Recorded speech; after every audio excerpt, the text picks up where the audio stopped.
Discover how Araoluwa Bello's life takes a dramatic turn as she navigates the elite halls of Juniper Academy.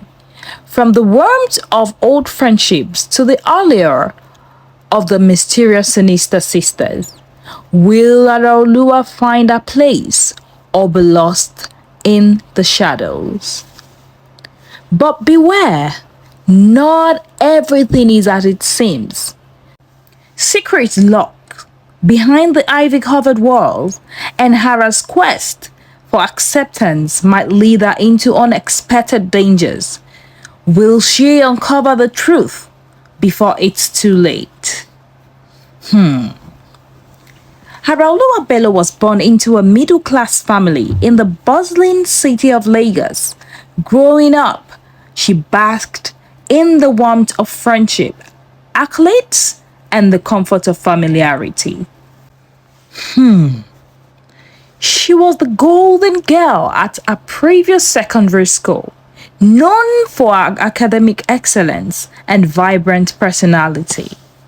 However, everything changed with her father's promotion, which necessitated a move to an affluent neighborhood in Lagos State. This transition marked the beginning of a new chapter in Aaron's life, one that would challenge her in ways she could never ever have imagined. Upon relocating, her parents enrolled her in Juniper Academy, one of the Nigeria's most prestigious all-girls boarding schools. The moment Hara stepped onto the sprawling campus, she felt a mix of excitement and trepidation. The grandeur of the school was overwhelming, with its ivory-covered walls and beautifully manicured gardens. Yet, the thought of being the new kid in a senior class, especially at a boarding school, loomed over her like a dark cloud. Initially, Ara was reluctant to embrace the new environment. The sense of awkwardness washed over her as she navigated the unfamiliar hallways and classrooms.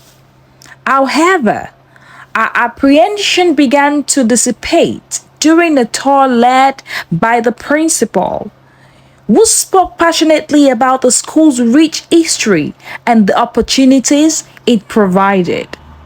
The warmth of the school's environment and welcoming smiles of a few students ignited a spark of eagerness within her. As Zara began to settle into a new life, she found solace in her dorm room, arranging her belongings to create a sense of home. One afternoon, while she was organizing a corner of the room, a tiny girl with a beaming smile approached her. "Hi, Hara, right? I'm Sarah. Nice to meet you." Hara looked up, returning the smile. "Yes, nice to meet you too."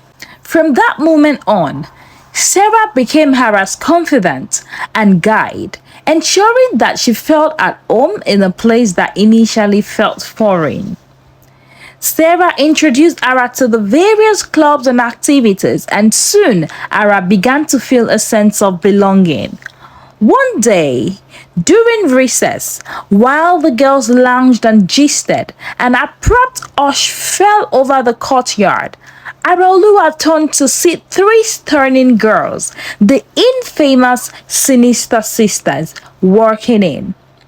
They exuded an air of confidence that captivated everyone around them. Their hair flowed like silk, their nails were flawlessly manicured, and they adorned themselves with expensive jewelry and designer handbags. They looked like celebrities, and Ara felt an inexplicable pull towards them. Summoning her courage, Ara approached the group. "Hi, my name is Hara. I'm new here, and I love your hair," she said, her enthusiasm evident. However, the girls regarded her with disdain. Anita, the leader, looked Ara up and down, scoffing. "And who do you think you are?" Taken aback, Ara tried to salvage the conversation, but the girls merely laughed and walked away, leaving her humiliated. Sarah quickly came to her side, patting her on the shoulder. The three are known as the Sinister Sisters, she explained. I should have warned you. They treat people like that. They treat everyone like that. Don't feel bad, okay?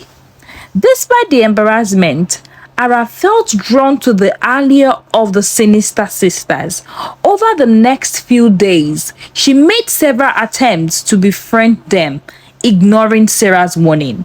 One sunny Thursday, as Ara stood by the school water fountain, she felt a tap on her shoulder. Turning around, she was startled to see Anita and her entourage smiling at her. Hey, Anita said, arms crossed confidently. Ara, right? Caught off guard by their sudden friendliness, Ara stammered, Yes, Amara. Good. You're one of us now, Anita declared, her tone commanding. Overjoyed, Ara exclaimed, Really? Thank you. The other girls introduced themselves. Hi, I'm Bingpe, and this is Precious. And Ara felt as if she had just discovered a treasure trove of friendship. From that moment on, Ara became inseparable from the Sinister Sisters. The other students were taken aback. How could these notorious girls befriend the new girl? Some felt envious, having tried unsuccessfully to gain the sisters' attention. Even Sarah, while proud of her friend, felt a pang of jealousy as Ara spent less time with her. As the week passed, Ara's world revolved around the Sinister Sisters. They moved her into their dorm room, and she relished a newfound popularity. The sisters introduced her to a world of glamour and exclusivity where social status reigned supreme. However, the pressure of the upcoming Western African examination council loomed on the horizon, and the weight of expectations began to bear down on her. One night, under the glow of a full moon, Ara laid in bed, sleep eluding her. She overheard hushed whispers coming from the other side of the room. Curiosity piqued, she strained to listen. The conversation felt strange, almost ritualistic, filled with words that felt foreign and mystical. It sent shiver down her spine, but fatigue soon took over and she drifted into a restless sleep. The following morning, Ara woke up feeling sore and disoriented. As she got ready, she noticed something peculiar. Her reflection seemed slightly different. There was a glint in her eyes, a spark of something she couldn't quite place. Dismissing it as fatigue, she joined the Sinister Sisters for breakfast. As the day unfolded, Ara began to notice odd occurrences around school. Students whispered about strange happenings, books flying off shelves, shadows moving in the corners of the rooms, and eerie sounds echoing through the hallways at night. Ara felt a growing sense of unease, especially when she caught glimpses of Anita, Bingpe, and Precious engaging in secretive conversation that seems to revolve around the supernatural. One evening, as the sun dipped below the horizon, casting elongated shadow across the school grounds, curiosity gnawed at Ara like a persistent itch. The day had been ordinary, filled with the usual banter and laughter among her classmates, but the whispers surrounding the Sinister Sister had grown louder, more intoxicating. They were an enigma, a trio of girls who seemed to exist in the realm of their own, cloaked in mystery and a palpable aura of danger. After dinner, with the last remnants of sunlight fading into twilight, Ara felt an irresistible pull to follow them. The sisters, clad in dark, flowing garments that billowed like smoke around them, moved with an almost ethereal grace. They glided across the grass, their laughter echoing like distant chimes, but there was something unsettling about it. As they ventured deeper into the secluded part of the school grounds, Ara trailed behind, careful to remain hidden behind the thick trunks of ancient trees, their gnarled branches reaching out like skeletal fingers. Finally, the sisters halted in a small clearing, illuminated only by flickering glow of candles arranged in a perfect cycle on the ground. The flame danced wildly in the cool night air, casting earth shadows that twisted and turned, creating a surreal spectacular that made Ara's skin curl.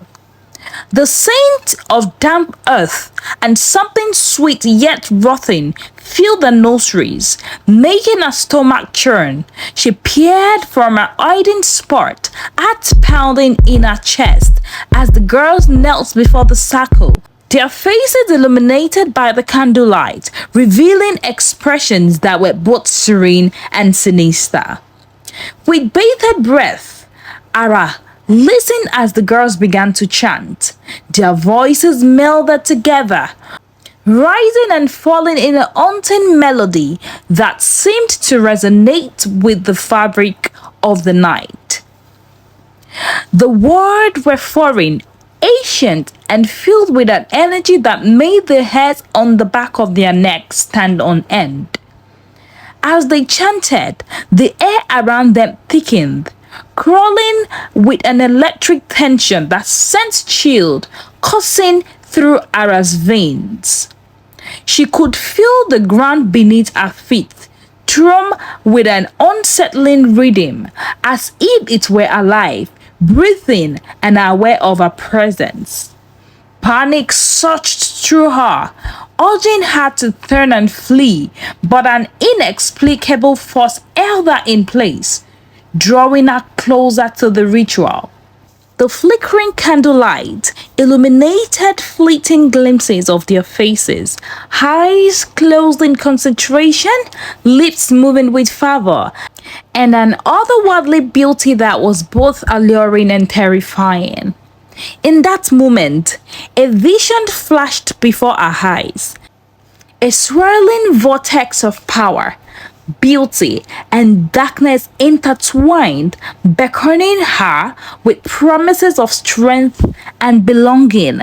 It was intoxicating, and yet it filled her with dread. Suddenly, the atmosphere shifted. One of the girls, Anita, abruptly turned her head, a piercing gaze locking onto Ara with a predatory intensity. Hey there, fellow story lovers. I know you are enjoying the story, right? Well, guess what? The fun doesn't stop there. If you're laughing, gasping, or just nodding along like you're in a deep philosophical debate with your friends, then trust me, you don't want to miss out on the magic. It's like missing the last piece of jollof rice at a family gathering, and we both know how painful that can be. So what are you waiting for? Hit that subscribe button and ring the bell to be the first to experience our latest tales. Let's embark on this incredible journey together and keep the magic of African storytelling alive. Your adventure awaits at African Tales by B. The world around her seemed to freeze, her heart hammering in her chest like a caged animal desperate to escape. You shouldn't be here, Anita warned, her voice low and dangerous, laced with an authority that sent a shiver down her spine. Caught in the act, Ara stumbled backwards, her breath coming in rage gasps. I just wanted to know where you were going, she stammered, her voice barely above a whisper, fear gnawing at her inside. Anita's expression softened for a fleeting moment, revealing a glimpse of the girl Ara had once thought she could befriend. But that softness quickly hardened, replaced by a chilling resolve. This is not a game, Ara. You are in over your head. We're not just friends. We are bound by something much deeper. The weight of our words hung in the air, heavy and oppressive, as if the very shadow around them were listening, waiting. Confusion and terror surged within Ara, and without another word, she turned and fled. She sprinted back to the dorm, her mind racing, the echoes of the sisters' chants reverberating in her ears. Each step felt like a descent into abyss, a heart pounding in rhythm with a dark truth she had stumbled upon. The allure of the Sinister Sisters was not mere a fascination. It was a dangerous entanglement woven with secrets and dark magic, and she had unwittingly brushed against its urge. As she reached the safety of her room, Ara slammed the door behind her, her back pressed against it, as if to keep the darkness at bay. The candlelight from the clearing flickered in her mind, a haunting reminder of the power that lay just beyond her grasp. Sleep would not come. Instead, she lay wide-eyed in the darkness, knowing that the shadows had whispered her name and the Sinister Sisters would not let her go easily. The night stretched on, thick with unspoken promises and the chilling realization that she had crossed a threshold from which there was no return. Days turned into weeks, and Ara found herself torn between the glamorous life she had always wanted and the unsettling truth about her friends. The pressure of the upcoming examination loomed over her, but her focus was divided. She confided in Sarah, who listened intently, concern etched on her face. Ara, you need to be careful. They are not who you think they are. You have to choose between them and your future, Sarah warned. The weight of her decision pressed heavily on Ara. The Sinister Sisters were intoxicating, but the darkness surrounding them was suffocating. She began to distance herself, attending study sessions with Sarah and other classmates, trying to regain a sense of normalcy. However, the sisters were relentless. They confronted Ara one afternoon, their expressions a mix of anger and betrayal. You think you can just walk away? Pinkpe sneered. You are one of us now. Feeling cornered, Ara stood her ground. I'm not like you. I won't be a part of this anymore. Anita stepped in, her eyes narrowing. You have no idea what you are giving up, Ara. We could show you power beyond your wildest dreams.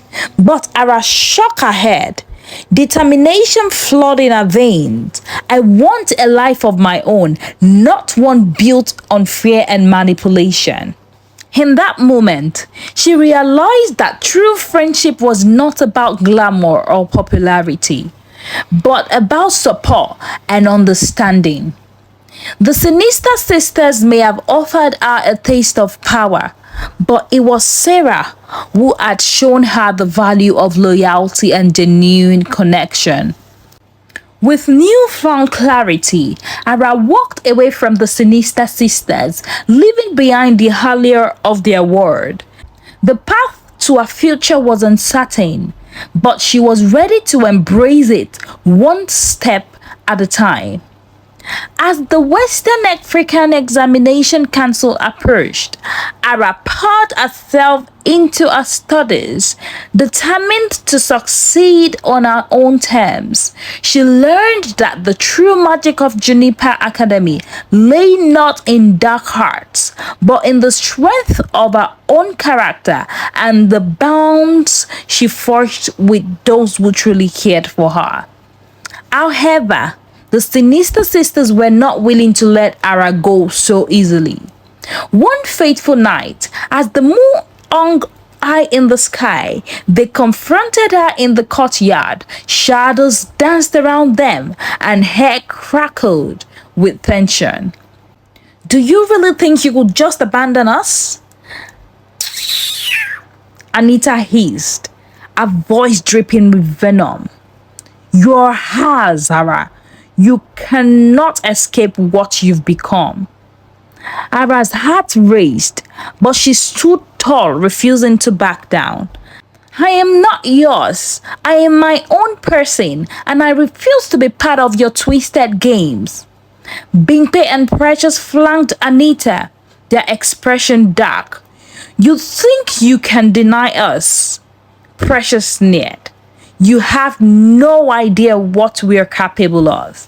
In that moment, Ara felt a surge of energy within her. She remembered the whispers she had heard, the strange occurrences that had surrounded her. She realized that she had been awakening the power of her own, one that had lain dormant within her. "I may not know everything about you, but I know who I am," Ara declared, her voice steady. "I won't let you manipulate me anymore." With those words, a brilliant light erupted within her, illuminating the courtyard. The Sinister Sister recoiled, their faces twisted in shock and fear. Ara felt the energy pulsing through her, a manifestation of her true self, untainted by their darkness. As the light enveloped her, Ara sensed a connection to the very essence of Juniper Academy, the spirit of the school, the strength of the friendship she had forged, and the wisdom she had gained. She could feel the weight of the dark magic that the Sinister Sisters had wielded, and with each heartbeat, she pushed back against it. "You think you can control me?" she shouted, her voice echoing through the night. "I choose my own path." With a wave of her hand, the light surged forward, breaking the hold that the Sinister Sister had over her. The shadows that had surrounded them dissipated, and the sisters stumbled back, their expressions a mix of fear and disbelief. "No, this cannot be happening!" Anita shouted, her confidence shattered. But Ara felt a sense of liberation washed over her. She had reclaimed her power, her identity, and her future. The Sinister Sisters were no longer a threat. They were merely a shadow of what they had once been. As dawn broke over Juniper Academy, Ara stood in the courtyard, the first rays of sunlight illuminating her path. She could feel the weight of the past lifting, replaced by a sense of hope and possibility. The bond she had forged with Sarah and other students felt stronger than ever. In the days that followed, Ara shared her experiences with her classmates, warning them about the allure of the dark magic and the importance of true friendship. Together, they formed a support system, encouraging one another as they prepared for the Western African Examination Council. The exam approached, and Ara poured herself into her study and determined to succeed on her own terms. With each day passing, she felt more confident, more empowered, and more connected to the essence of Juniper Academy. As she sat for her examination, Ara reflected on the journey that had brought her to this moment. She had faced challenges that are tested as strength and resolved, and she had emerged victorious. The true magic of Juniper Academy lay not in the supernatural, but in the choices she made and the relationship she nurtured. When the results were announced, Ara's heart raced. She had not only passed, but excelled, earning accolades and respect from her peers. The experience had transformed her into a young woman of resilience and integrity, ready to face whatever challenges lay ahead. In the years that followed, Araoluwa Bello became a beacon of strength and inspiration at Juniper Academy. She shared her own story with new students, teaching them the importance of self-discovery, authenticity, and the power of true friendship. The Sinister Sisters faded into obscurity. Their influence diminished as the school embraced the culture of support and unity. Ara's journey was the testament to the idea that true magic resides within each of us, waiting to be awakened by the choices we make and the connections we forge. As she stood at the gates of Juniper Academy, she knew that her story was just beginning. A story filled with endless possibilities, adventures, and the promise of a bright future. In the end, Araoluwa had learned that the most beautiful and powerful magic of all was the ability to choose her own destiny, and she was ready to embrace whatever awaited her on the horizon. The enchantment of Juniper Academy had forever changed her, teaching her that the strength of her character and the bond of friendship would guide her through life's most mystical adventure. The end.